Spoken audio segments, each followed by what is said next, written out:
আমাৰ সমাজৰ এনে বাতৰি আছে যিবিলাক আমি টিভি চেনেলত সম্প্ৰচাৰ কৰিব নোৱাৰোঁ আৰু তেনেবোৰ বাতৰি এইবোৰ ডিজিটেল মিডিয়াত প্ৰকাশ হোৱাত বা সম্প্ৰচাৰ হোৱাত সমাজ এখনত বহুত ক্ৰিয়া কৰে। তাৰ বাবে এই ডিজিটেল চেনেলবিলাকৰ যথেষ্ট গুৰুত্ব আহি পৰিছে।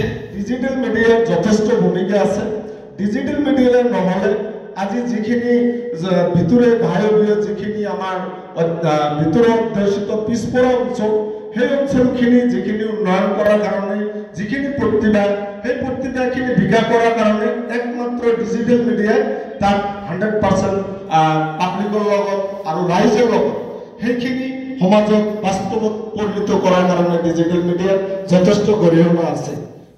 সমাজত উত্থাপন কৰি যাতে আগবাঢ়ি যাব পাৰে আমি ধুবুৰী জিলা ছাত্ৰ মুক্তি সংগ্ৰাম সমিতিৰ তৰফৰ পৰা যিখিনি পাৰোঁ আমি সকলো সমাজতে সহযোগিতা আগবাঢ়ি